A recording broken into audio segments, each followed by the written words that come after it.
Top quality और consistent performance के लिए सिर्फ सिल्वर पंप नाम याद रखना।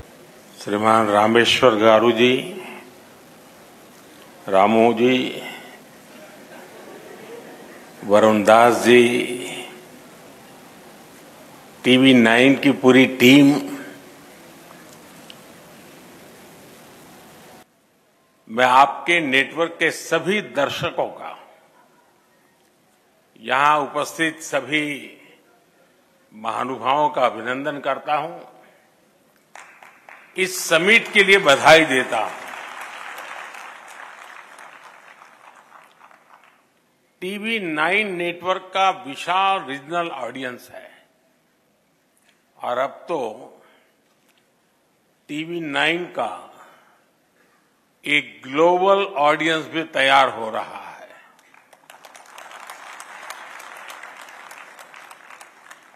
इस समिट में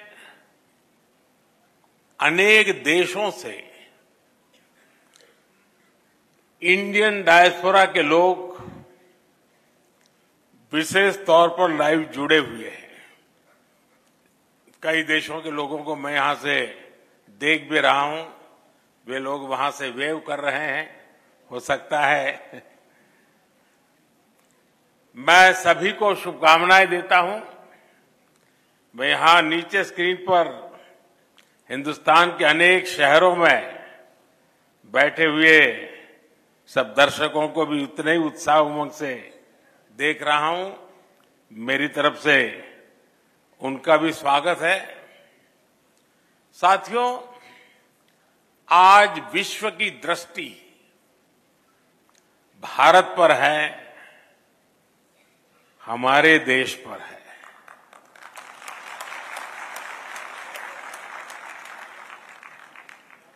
दुनिया में आप किसी भी देश में जाएं, वहां के लोग भारत को लेकर एक नई जिज्ञासा से भरे हुए हैं। आखिर ऐसा क्या हुआ कि जो देश 70 साल में 11वें नंबर की इकोनॉमी बना, वो महज 7-8 साल में 5वें नंबर की इकोनॉमी बन गया।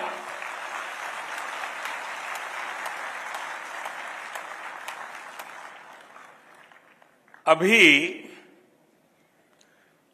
आईएमएफ के नए आंकड़े सामने आए हैं। वो आंकड़े कहते हैं कि भारत दुनिया की एकमात्र मेजर इकोनॉमी है जिसने 10 वर्षों में अपने जीडीपी को डबल किया है।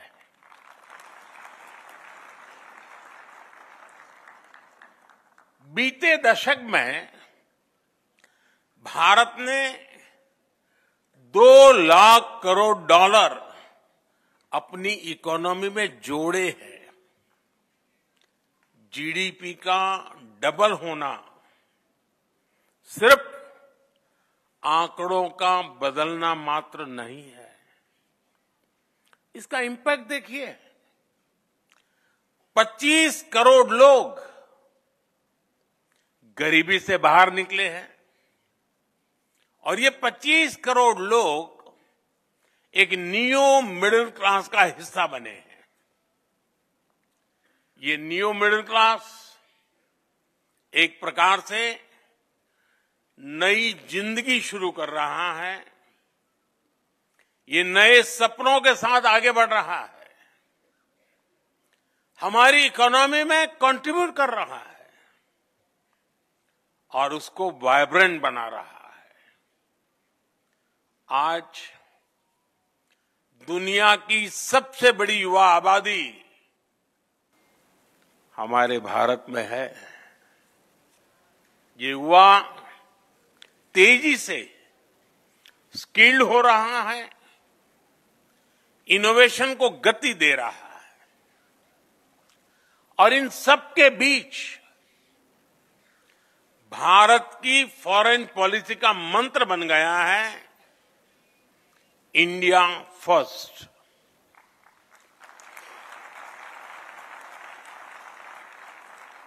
एक जमाने में भारत की पॉलिसी थी सबसे समान रूप से दूरी बनाकर चलो,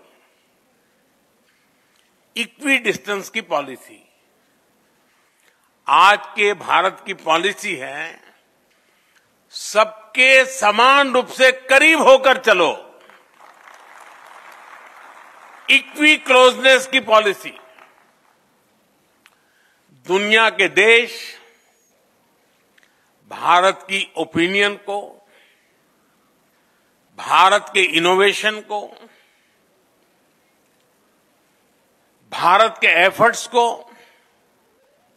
जैसा महत्व आज दे रहे हैं वैसा पहले कभी नहीं हुआ।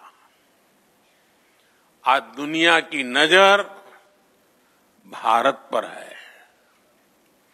आज दुनिया जानना चाहती है व्हाट इंडिया थिंक टुडे।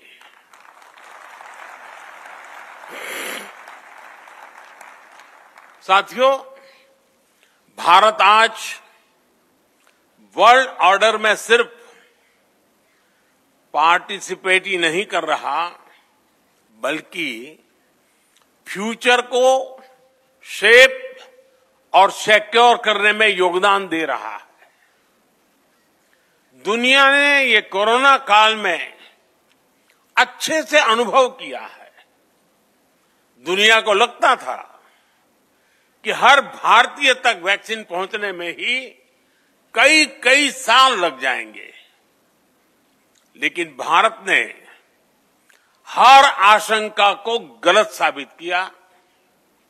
हमने अपनी वैक्सीन बनाई, हमने अपने नागरिकों का तेजी से वैक्सीनेशन कराया और दुनिया के 150 से अधिक देशों तक दवाएं और वैक्सीन भी पहुंचाई।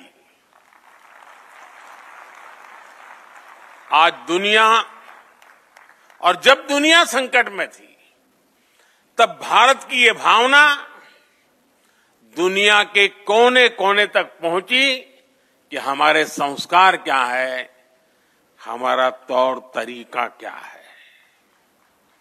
साथियों, अतीत में दुनिया ने देखा है कि दूसरे विश्व युद्ध के बाद जब भी कोई वैश्विक संगठन बना, उसमें कुछ देशों की ही मोनोपोली रही। भारत ने मोनोपोली नहीं बल्कि मानवता को सर्वोपरि रखा। भारत ने 21वीं सदी के ग्लोबल इंस्टीट्यूशन के गठन का रास्ता बनाया और हमने ये ध्यान रखा कि सबकी भागीदारी हो, सबका योगदान हो। जैसे प्राकृतिक आपदाओं की चुनौती है, देश कोई भी हो, इन आपदाओं से इंफ्रास्ट्रक्चर को भारी नुकसान होता है। आज ही म्यांमार में जो भूकंप आया है, आप टीवी पर देखें तो बहुत बड़ी बड़ी इमारतें ध्वस्त हो रही है, ब्रिज टूट रहे हैं। और इसलिए भारत ने coalition for disaster resilient infrastructure CDRI नाम से एक वैश्विक नया संगठन बनाने की पहल की। ये सिर्फ एक संगठन नहीं बल्कि दुनिया को प्राकृतिक आपदाओं के लिए तैयार करने का संकल्प है। भारत का प्रयास है प्राकृतिक आपदा से पुल, सड़कें, बिल्डिंग्स, पावर ग्रिड, ऐसा हर इंफ्रास्ट्रक्चर सुरक्षित रहे, सुरक्षित निर्माण हो। साथियों, भविष्य की चुनौतियों से निपटने के लिए हर देश का मिलकर काम करना बहुत जरूरी है। ऐसी एक चुनौती है हमारे एनर्जी रिसोर्सेज की। इसलिए पूरी दुनिया की चिंता करते हुए भारत ने इंटरनेशनल सोलर अलायंस ISA का समाधान दिया है, ताकि छोटे से छोटा देश भी सस्टेनेबल एनर्जी का लाभ उठा सके। इससे क्लाइमेट पर तो पॉजिटिव असर होगा ही, ये ग्लोबल साउथ के देशों की एनर्जी नीड्स को भी सिक्योर करेगा।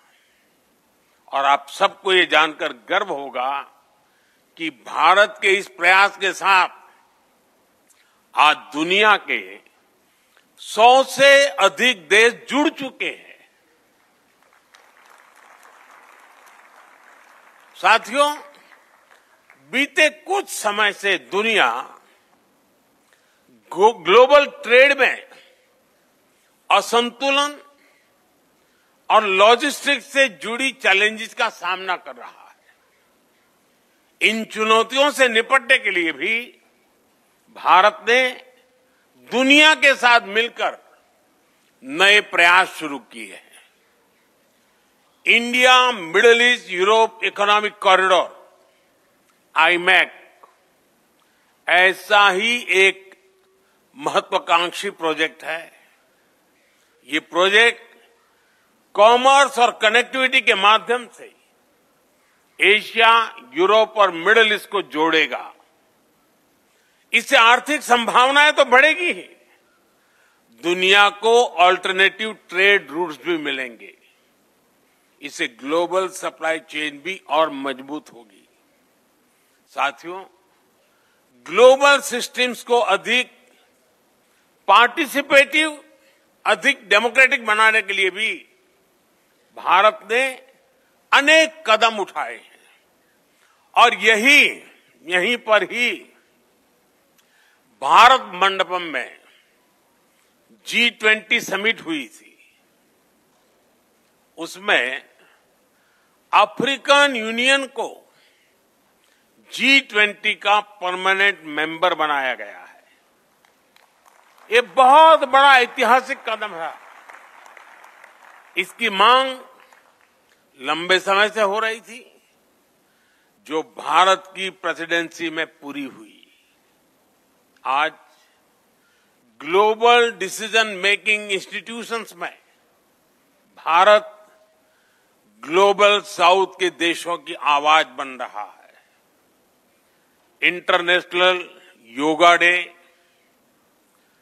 WHO का global centre for traditional medicine, artificial intelligence के लिए ग्लोबल फ्रेमवर्क, ऐसे कितने ही क्षेत्रों में भारत के प्रयासों ने नए वर्ल्ड ऑर्डर में अपनी मजबूत उपस्थिति दर्ज कराई है। और ये तो अभी शुरुआत है।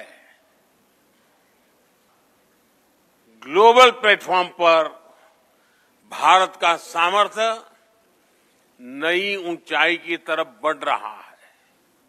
साथियों, 21वीं सदी के 25 साल बीत चुके हैं। इन 25 सालों में 11 साल हमारी सरकार ने देश की सेवा की है। और जब हम व्हाट इंडिया थिंक्स टुडे उससे जुड़ा सवाल उठाते हैं, तो हमें ये भी देखना होगा कि पास्ट में क्या सवाल थे, क्या जवाब थे। इससे टीवी 9 के विशाल दर्शक समूह को भी अंदाजा होगा कि कैसे हम आत्मनिर्भरता से आत्मनिर्भरता तक, एस्पिरेशन से अचीवमेंट तक, डिस्परेशन से डेवलपमेंट तक पहुंचे हैं। आप याद करिए, एक दशक पहले गांव में जब टॉयलेट का सवाल आता था तो माताओं बहनों के पास रात ढलने के बाद और भोर होने से पहले का ही जवाब होता था। आज उसी सवाल का जवाब स्वच्छ भारत मिशन से मिलता है। 2013 में जब कोई इलाज की बात करता था तो महंगे इलाज की चर्चा होती थी। आज उसी सवाल का समाधान आयुष्मान भारत में नजर आता है। 2013 में किसी गरीब की रसोई की बात होती थी तो धुएं की तस्वीर सामने आती थी। आज उसी समस्या का समाधान उज्ज्वला योजना में दिखता है। 2013 में महिलाओं से बैंक खाते के बारे में पूछा जाता था तो वो चुप्पी साध लेती थी। आज जनधन योजना के कारण 30 करोड़ से ज्यादा बहनों का अपना बैंक अकाउंट है। 2013 में पीने के पानी के लिए कुएं और तालाबों की तक जाने की मजबूरी थी। आज उसी मजबूरी का हल हर घर नल से जल योजना में मिल रहा है। यानी सिर्फ दशक नहीं बदला बल्कि लोगों की जिंदगी बदली है। और दुनिया भी इस बात को नोट कर रही है, भारत के डेवलपमेंट मॉडल को स्वीकार रही है। आज भारत सिर्फ नेशन ऑफ ड्रीम्स नहीं बल्कि नेशन दैट डिलीवर्स भी है। साथियों, जब कोई देश अपने नागरिकों की सुविधा और समय को महत्व देता है तब उस देश का समय भी बदलता है।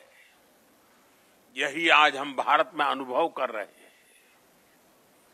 मैं आपको एक उदाहरण देता हूं। पहले पासपोर्ट बनवाना कितना बड़ा काम था ये आप जानते हैं। लंबी वेटिंग, बहुत सारे कॉम्प्लेक्स डॉक्यूमेंटेशन का प्रोसेस, अक्सर राज्यों की राजधानी में ही पासपोर्ट केंद्र होते थे। छोटे शहरों के लोगों को पासपोर्ट बनवाना होता था तो 1-2 दिन कहीं ठहरने का इंतजाम करके चलते थे। अब वो हालात पूरी तरह बदल गया है। एक आंकड़े पर आप ध्यान दीजिए। पहले देश में सिर्फ 77 पासपोर्ट सेवा केंद्र थे। आज इनकी संख्या 550 से ज्यादा हो गई है।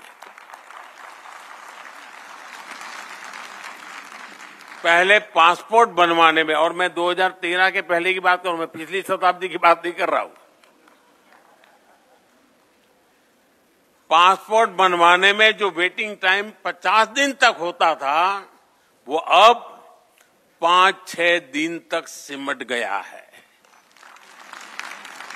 साथियों, ऐसी ही ट्रांसफॉर्मेशन हमने बैंकिंग इंफ्रास्ट्रक्चर में भी देखा है।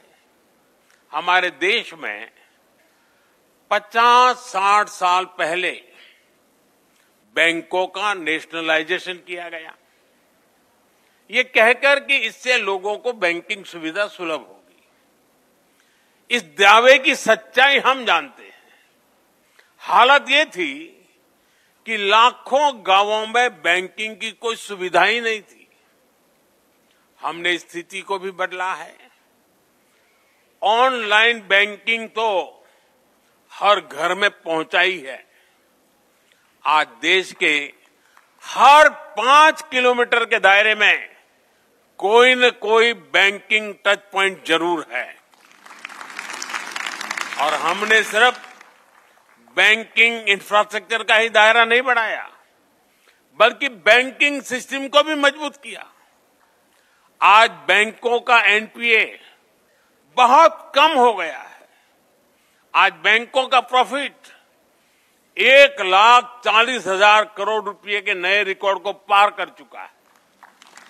और इतना ही नहीं, जिन लोगों ने जनता को लूटा है उनको भी अब लूटा हुआ धन लौटाना पड़ रहा है। जिस ईडी को दिन रात गालियां दी जा रही है, ईडी ने 22,000 करोड़ रुपए से अधिक वसूले हैं।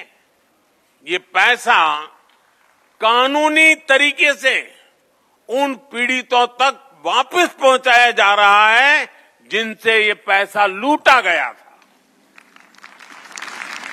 साथियों, एफिशिएंसी से गवर्नमेंट इफेक्टिव होती है।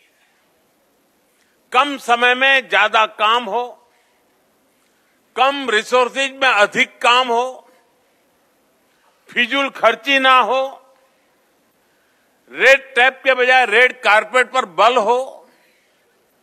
जब कोई सरकार ये करती है तो समझिए वो देश के संसाधनों को रिस्पेक्ट दे रही है। और पिछले 11 साल से हमारी सरकार की बड़ी प्राथमिकता रहा है। मैं कुछ उदाहरणों के साथ अपनी बात बताऊंगा। साथियों, अतीत में हमने देखा है कि सरकारें कैसे ज्यादा से ज्यादा लोगों को मिनिस्ट्रीज में एकोमोडेट करने की कोशिश करती थी, लेकिन हमारी सरकार ने अपने पहले कार्यकाल में ही कई मंत्रालयों का विलय कर दिया। आप सोचिए, अर्बन डेवलपमेंट अलग मंत्रालय था और housing and urban poverty alleviation अलग मंत्रालय था। हमने दोनों को मर्ज करके हाउसिंग एंड अर्बन अफेयर्स मंत्रालय बना दिया। इसी तरह मिनिस्ट्री ऑफ ओवरसीज अफेयर्स अलग था, विदेश मंत्रालय अलग था। हमने इन दोनों को भी एक साथ जोड़ दिया। पहले जल संसाधन नदी विकास मंत्रालय अलग था और पेयजल मंत्रालय अलग था। हमने इन्हें भी जोड़कर जल शक्ति मंत्रालय बना दिया। हमने राजनीतिक मजबूरी के बजाय देश की प्रायोरिटीज और देश के रिसोर्सेज को आगे रखा। साथियों, हमारी सरकार ने रूल्स और रेगुलेशंस को भी कम किया, उन्हें आसान बनाया। करीब 1500 ऐसे कानून थे जो समय के साथ अपना महत्व खो चुके थे, उनको हमारी सरकार ने खत्म किया। करीब 40,000 कंप्लायंसेस को हटाया गया। ऐसे कदमों से दो फायदे हुए। एक तो जनता को हैरेसमेंट से मुक्ति मिली और दूसरा सरकारी मशीनरी की एनर्जी भी बची। एक और एग्जाम्पल जीएसटी का है। 30 से ज्यादा टैक्सेस को मिलाकर एक टैक्स बना दिया गया है। इसको प्रोसेस के डॉक्यूमेंटेशन के हिसाब से देखे तो कितनी बड़ी बचत हुई है। साथियों, सरकारी खरीद में पहले कितनी फिजूल खर्ची होती थी, कितना करप्शन होता था, ये मीडिया के आप लोग आए दिन रिपोर्ट करते थे। हमने जेम यानी government e market place platform बनाया। अब सरकारी डिपार्टमेंट इस प्लेटफॉर्म पर अपनी जरूरतें बताते हैं, इसी पर वेंडर बोली लगाते हैं और फिर ऑर्डर दिया जाता है। इसके कारण भ्रष्टाचार की गुंजाइश कम हुई है और सरकार को 1 लाख करोड़ रुपए से अधिक की बचत हुई है। डायरेक्ट बेनिफिट ट्रांसफर डीबीटी की जो व्यवस्था भारत ने बनाई है, उसकी तो दुनिया में चर्चा है। डीबीटी की वजह से टैक्स पेयर के 3 लाख करोड़ रुपए से ज्यादा गलत हाथों में जाने से बचे हैं। 10 करोड़ से ज्यादा फर्जी लाभार्थी जिनका जन्म भी नहीं हुआ था, जो सरकारी योजनाओं का फायदा ले रहे थे, ऐसे फर्जी नामों को भी हमने कागजों से हटाया है। साथियों, हमारी सरकार टैक्स की पाई पाई का ईमानदारी से उपयोग करती है और टैक्स पेयर का भी सम्मान करती है। सरकार ने टैक्स सिस्टम को टैक्स पेयर फ्रेंडली बनाया है। आज आईटीआर फाइलिंग का प्रोसेस पहले से कहीं ज्यादा सरल और तेज है। पहले सीए की मदद के बिना आईटीआर फाइल करना मुश्किल होता था। आज आप कुछ ही समय के भीतर खुद ही ऑनलाइन आईटीआर फाइल कर पा रहे हैं और रिटर्न फाइल करने के कुछ ही दिनों में रिफंड आपके अकाउंट में भी आ जाता है। फेसलेस असेसमेंट स्कीम की टैक्स पेयर्स को परेशानियों से बचा रही है। गवर्नेंस में एफिशिएंसी से जुड़े ऐसे अनेक रिफॉर्म्स ने दुनिया को एक नया गवर्नेंस मॉडल दिया। साथियों, पिछले 10-11 साल में भारत हर सेक्टर में बदला है, हर क्षेत्र में आगे बढ़ा है और एक बड़ा बदलाव सोच का आया है। आजादी के बाद के अनेक दशकों तक भारत में ऐसी सोच को बढ़ावा दिया गया जिसमें सिर्फ विदेशी को ही बेहतर माना गया। दुकान में भी कुछ खरीदने जाओ तो दुकानदार के पहले बोल यही होते थे, भाई साहब लीजिए ना, ये तो इंपोर्टेड है। आज स्थिति बदल गई है। आज लोग सामने से पूछते हैं, भाई मेड इन इंडिया है या नहीं है।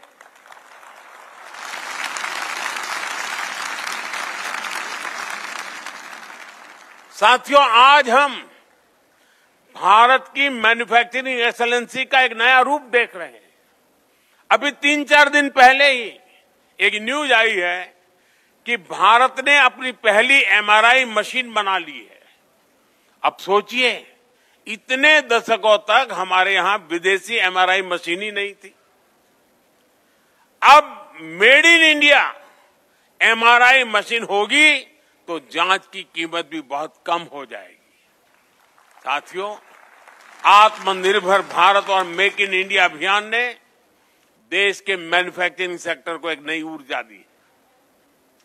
पहले दुनिया भारत को ग्लोबल मार्केट कहती थी, आज वही दुनिया भारत को एक बड़े मैन्युफैक्चरिंग हब के रूप में देख रही है। ये सक्सेस कितनी बड़ी है, इसके उदाहरण आपको हर सेक्टर में मिलेंगे। जैसे हमारी मोबाइल फोन इंडस्ट्री है, 2014-15 में हमारा एक्सपोर्ट $1 बिलियन तक भी नहीं था, लेकिन एक दशक में हमने $20 बिलियन के फिगर से भी आगे निकल चुके हैं। आज भारत ग्लोबल टेलीकॉम और नेटवर्किंग इंडस्ट्री का एक पावर सेंटर बनता जा रहा है। ऑटोमोटिव सेक्टर की सक्सेस से भी आप अच्छी तरह परिचित है। इससे जुड़े कंपोनेंट्स के एक्सपोर्ट भी भारत में एक नई पहचान बना रहे हैं।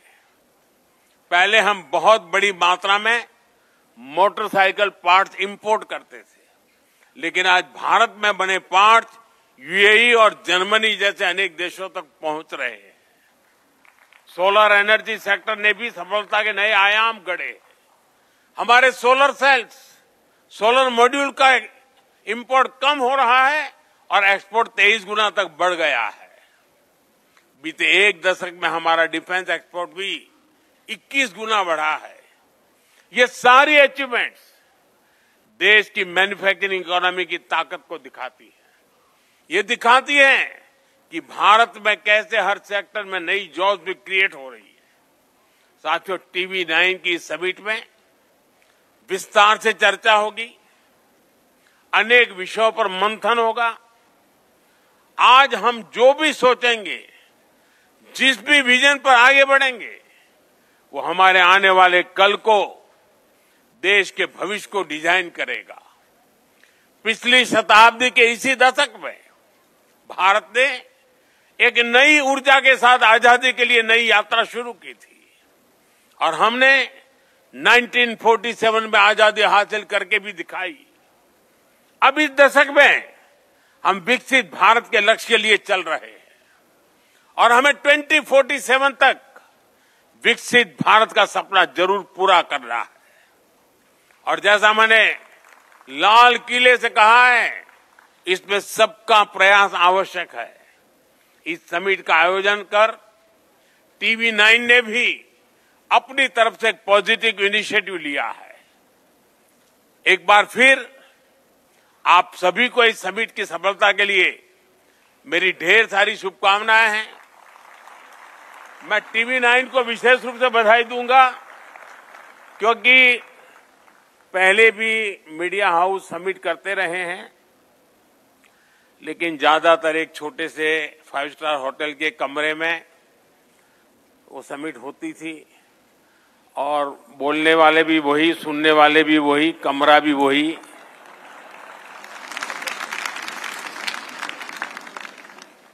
TV9 ने इस परंपरा को तोड़ा और ये जो मॉडल पेश किया है, 2 साल के भीतर भीतर देख लेना, सभी मीडिया हाउस को यही करना पड़ेगा।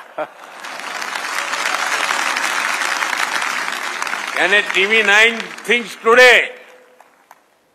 वो भाग्यों के लिए रास्ता खोल देगा।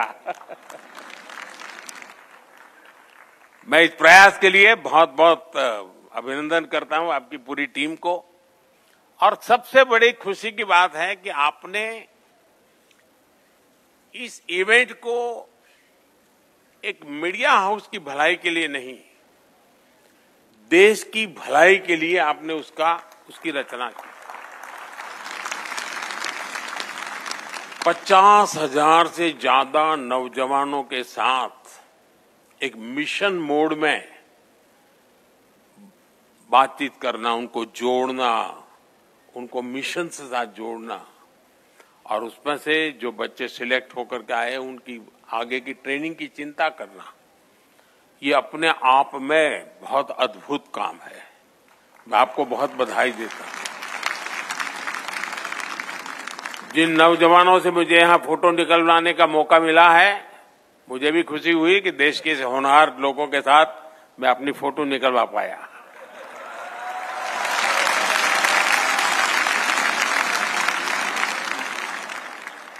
मैं इसे अपना सौभाग्य मानता हूं दोस्तों कि आपके साथ मेरी फोटो आज निकली है।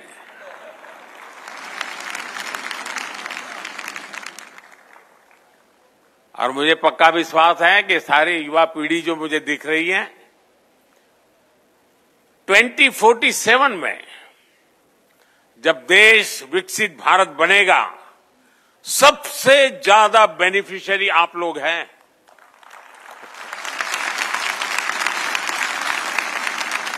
क्योंकि आप उम्र के उस पड़ाव पर होंगे जब भारत विकसित होगा, आपके लिए मौज ही मौज है।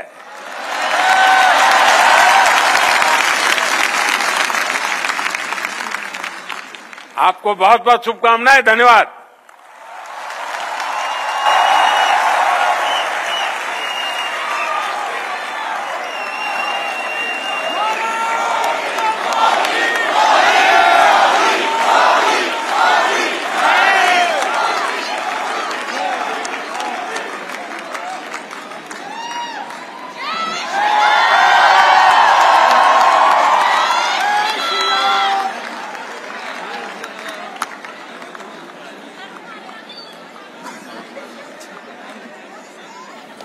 ভারত মণ্ডপম থেকে সরাসরি দেখছেন এই মুহূর্তে ছবি দেখাচ্ছি আপনাদের হোয়াট ইন্ডিয়া থিংস টুডে TV9-এর দুদিনের আন্তর্জাতিক সম্মেলন ভারত মণ্ডপম থেকে সরাসরি।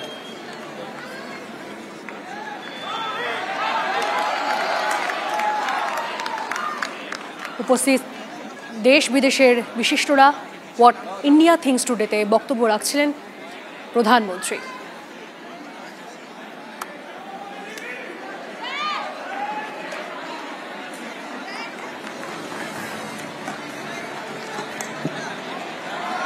आप सभी लोगों से मैं कहूंगा एक बार जरा जोरदार तालियां हो जाएं जिस तरीके से इस वक्त इस मंच पर प्रधानमंत्री मोदी जी ने एक विजन स्टेटमेंट रखा।